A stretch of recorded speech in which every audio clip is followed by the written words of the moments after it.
समर्थ और कलंक की रेस हो रही है। वो दोनों अपना बेस्ट देते हैं। समर्थ रेस 30 सेकंड में कंप्लीट करता है और कलंक, ये कहानी 2010 की है। उसकी कोशिशें अभी तक अधूरी हैं और कलंक अभी तक फिनिशिंग लाइन तक नहीं पहुंचा। समर्थ एक बिजनेस स्टार्ट करता है, टाइम पर उठता है, एक्सरसाइज करता है और अमीर बन जाता है। लेकिन कलंक, वो अभी तक रेस कंप्लीट नहीं कर पाया। देखो, अगर रेस में 1-2 सेकंड्स इवन मिनट्स का अंतर है तो हम कह सकते हैं चलो इसके पीछे लक है। पर अगर रेस के रिजल्ट्स में जमीन आसमान का अंतर है तो ये लक नहीं है, ये हैबिट्स और ट्रेनिंग है। क्यों एक अमीर दिमाग वाला इंसान आसानी से अमीर बन जाता है पर गरीब वो इस रेस में पूरी जिंदगी भागता रहता है, हर महीने सिर्फ अपनी बिल्स की चिंता में डूबा रहता है। तो क्या वो चीजें हैं जो एक अमीर करता है जिससे वो फाइनेंशियल फ्रीडम पाता है और गरीब इस रेट रेस में फंसा रहता है? इस वीडियो में हम गरीब और अमीर के बीच के कुछ ऐसे अंतर जानेंगे जिन्हें अगर आप समय रहते समझ जाएं तो आप भी अमीर बन सकते हैं। ये वीडियो एक क्रैश कोर्स की तरह होने वाला है, तो सारी बातें अच्छे से समझें, एक एक बात बहुत जरूरी है। स्टार्ट करते हैं नंबर 1 से, जो है पैसे पेड़ पर उगते हैं। कितनी बार आपने गरीब इंसान को कहते हुए सुना होगा कि पैसे पेड़ पर नहीं उगते। बहुत सारे लोगों को ये सिखाया गया है कि पैसे पेड़ पे थोड़ी ना उगते हैं,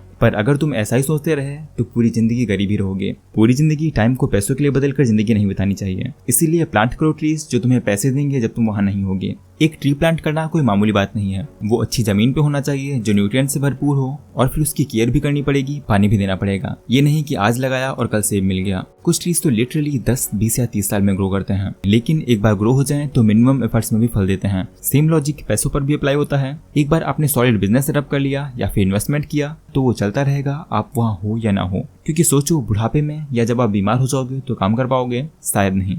यहाँ तक अगर आप 1 घंटे का 1 लाख रुपए भी कमाते हो तो भी आप कुछ साल में गरीब हो जाओगे अगर आप अपने फाइनेंशियल गार्डन में सफिशिएंट मनी ट्रीज नहीं लगाते। Second, money won't fix your insecurities. हम सब इनसिक्योर होते हैं और बहुत बार एक्सपेंसिव कार खरीद लेते हैं या फिर बड़े घर में चले जाते हैं या फिर नया आईफोन ले लेते हैं, बस इसलिए क्योंकि हम चाहते हैं कि लोग हमें ऊंची नजर से देखें, हमारी तारीफ करें, हम एक्सेप्ट करें। पर यकीन मानो, वो लग्जरी कार 1-2 हफ्ते के लिए अच्छी लगेगी और उसके बाद वो नॉर्मल हो जाएगी और वापस से सेम फीलिंग। फिर क्या करोगे? प्राइवेट जेट खरीदोगे? ये इमोशनल चक्रव्यूह है जो तुम्हें फाइनेंशियली डाउन कर सकता है। तुम्हारी इनसिक्योरिटीज इन चीजों से गायब नहीं होंगी, क्योंकि प्रॉब्लम ये है ही नहीं, इससे सिर्फ तुम्हारा बैंक बैलेंस ही कम होगा। अगर तुम एक्सेप्टेंस ढूंढ रहे हो तो इमोशंस को हैंडल करना सीखो। मैं नहीं कह रहा कि एक्सपेंसिव कार या प्राइवेट जेट मत खरीदो, जो मर्जी है खरीदो, पर इसे अपनी इनसिक्योरिटीज के ऊपर टेप की तरह मत लगाओ। तो उन चीजों पर पैसे बर्बाद करना बंद करो जिसकी आपको असलियत में जरूरत नहीं है या फिर आप उसे कभी यूज नहीं करते। कुछ साल पहले मेरा भी यही हाल था। मैं कहीं कोई महंगे परफ्यूम ले आता था या चश्मे जिन्हें मैं बाद में यूज तक नहीं करता था, बस खरीदने के लिए खरीदता था। धीमे धीमे मुझे समझ आया कि मैं कितने पैसे वेस्ट कर रहा हूँ, तो मैंने इस हैबिट को बदला।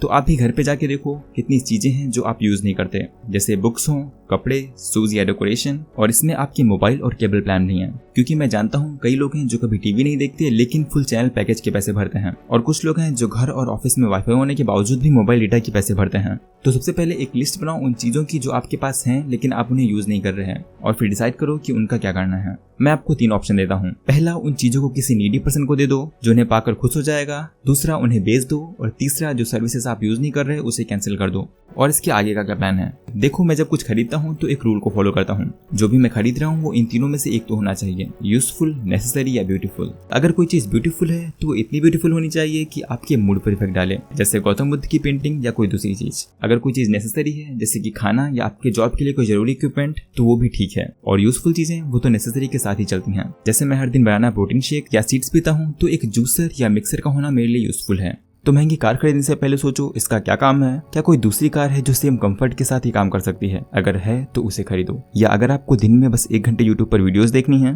तो क्या सच में आपको 1 लाख के फोन की नीड है? याद रखो, अमीर लोग शो ऑफ नहीं करते, मतलब इनको डिजाइन कपड़े या लग्जरी कार में घूमने का कोई शौक नहीं होता। क्या आपने कभी देखा है मार्क जुकरबर्ग या बिल गेट्स को गोल्ड चेन्स या ब्रांडेड क्लोथ्स में? नहीं ना। ये लोग समझते हैं कि पैसा फालतू चीजों पे बर्बाद करना, वो भी सिर्फ दिखावे के लिए, एकदम बेकार इन्वेस्टमेंट है। इनको पता है कि आखिर में एक एवरेज कार भी सेम काम करेगी जो एक लग्जरी कार करेगी, पॉइंट ए से पॉइंट बी तक पहुंचाना। और हाँ, लग्जरी कार पे तो और भी ज्यादा टैक्स और इंश्योरेंस लगता है। थर्ड है इम्पल्सिव बाइंग। ये बहुतों के साथ होता है। वो कभी मॉल जाते हैं और वहाँ कुछ डिस्काउंट या प्रमोशन देखते हैं तो बस ले लेते हैं, चाहे जरूरत हो या ना हो। ये वही बात है जो हमने पिछले पॉइंट में बताई। इम्पल्सिव बाइंग से आप वो चीजें खरीद लेते हो जो असलियत में यूज नहीं होती। अगर आपके पास क्रेडिट कार्ड है तो अगर कार्ड लिमिट टच नहीं किया तो इसका मतलब ये नहीं कि आपका जो मन है वो खरीद सकते हो। तो सॉल्यूशन क्या है? आप ये 7 चीजें कर सकते हैं। फर्स्ट, शॉपिंग लिस्ट बनाओ। बाय करने से पहले लिस्ट बनाओ कि क्या क्या खरीदना है। सेकंड, बच्चों को साथ में मत ले जाओ। अक्सर मॉल में बच्चों को कई चीजें पसंद आ जाती हैं जिसके लिए वो जिद करने लगते हैं, और ऐसे डांस के बदले में आपको वो चीज खरीदनी ही पड़ेगी। थर्ड, जरूरत से ज्यादा मत खरीदो। जितने की लिस्ट बनाई है बस उतना ही खरीदो, चाहे भले किसी चीज पर 80% डिस्काउंट ही क्यों ना हो। फोर्थ, शॉपिंग जाने से पहले कुछ खा लो। कई बार हम टेस्टी चीजें खरीद लेते हैं जो हमें अच्छी लगती हैं, तो इसका बेस्ट सॉल्यूशन है पहले से ही कुछ खा कर जाओ जिससे कोई भी टेस्टी चीज आपको अट्रैक्ट ना करे। फिफ्थ, हर एक खरीदारी की एंट्री करो। जो खरीदा है उसे लिखो प्राइस के साथ। इससे एक तो आपको पता रहेगा कि आपने कितने पैसे खर्च किए हैं, और दूसरा अगर कभी कुछ रिटर्न करना पड़ा तो आपको एग्जैक्ट प्राइस पता होगा। सिक्स्थ, आस्क योरसेल्फ दोस 3 क्वेश्चंस। खुद से वो तीनों चीजें पूछो जो हमने पिछले रूल में जानी, यानी वो यूजफुल, नेसेसरी या ब्यूटीफुल होना चाहिए। और सेवंथ, क्रेडिट कार्ड पर कुछ भी ना खरीदो। तो ये 7 बेसिक चीजें हैं। आप अपनी आदतों पर नजर रखो और देखो आपके लिए क्या काम करता है। अगर आपको पता है कि आपको कुछ भी स्पेसिफिक नहीं खरीदना है तो शॉप के अंदर जाओ ही ना। फोर्थ पॉइंट है कीप योर इनकम ग्रोइंग। क्या आपने कभी नोटिस किया है कि हर साल आप ज्यादा पैसे खर्च कर रहे हो? जब आप छोटे थे तो 100 रुपए भी बहुत लगते थे, अब वही 100 रुपए पेट्रोल भरवाने में चले जाते हैं। ज्यादा लोग सोचते हैं कि अभी तो पैसे आ रहे हैं तो बात की क्या सोचना, पर जब घर के खर्चे बढ़ जाते हैं और इनकम वैसी रहती है तो दिक्कत होती है। तब लोगों के पास इन्वेस्ट करने के लिए पैसे नहीं रहते। इसलिए ये रूल बहुत जरूरी है, हमेशा ये इंश्योर करो कि तुम्हारी इनकम बढ़ती रहे, वरना सैलरी के उसी पुरानी साइकिल में फंस जाओगे और वो आदत आपको हमेशा के लिए पुअर बना देगी। कैसे आप एसेट्स बिल्ड कर सकते हो जो आपके लिए पैसे बनाते रहें, इस पर मैंने पहले से वीडियो बनाई हुई है जो आप आई बटन या डिस्क्रिप्शन से देख सकते हो। Fifth, wealth is made in crisis. अमीर लोग ग्लास को आधा भरा देखते हैं जबकि गरीब लोग ग्लास को आधा खाली देखते हैं। जब लाइफ अमीर को लेमन्स देती है तो लेमनेड का स्टॉल खोल लेते हैं। माइंडसेट ही असली गेम है। जब भी कोई चैलेंज आते हैं तो अमीर लोग उसमें मौका देखते हैं, बाकी लोग रुकावट।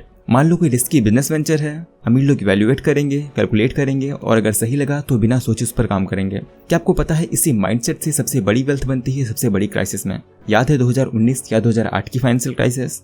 उस वक्त लोगों की नौकरी चली गई, घर चले गए, पर कुछ लोग स्मार्ट थे, उन्होंने पैसा लगाया और बढ़िया रिटर्न्स लिया। जैसे जे वॉकर का एग्जांपल ले लो, जो .com बबल के टाइम पे करोड़पति बने थे। हाँ, उनके पैसे सस्टेनेबल नहीं थे पर उन्होंने अच्छी खासी सेविंग कर ली थी। और फिर मार्क क्यूबन का एग्जांपल है, जो बोलते हैं वो लक से मिलियनियर बने। अगर 1998 का फाइनेंशियल क्राइसिस नहीं आता तो शायद वो भी आम आदमी ही रहते। तो प्रॉब्लम और क्राइसिस को दूसरे नजरिए से देखो, क्राइसिस का फायदा उठाओ जैसे इन लोगों ने उठाया। पूरा सिस्टम कैसे काम करता है समझो और स्मार्ट मूव करो। सिक्स्थ, अमीर के पैसे उनके लिए काम करते हैं। अमीर लोग अपना पैसा उनके लिए काम करने पे लगाते हैं। बहुत लोग सोचते हैं कि ज्यादा काम करो और ज्यादा पैसा मिलेगा, लेकिन ये एक मिथ है। अगर ऐसा होता तो दुनिया में सभी लोग अमीर होते। अमीर लोग स्मार्टली काम करते हैं। कैसे? ये पैसा लगाते हैं स्टॉक्स में, रियल एस्टेट में या फिर किसी बिजनेस में।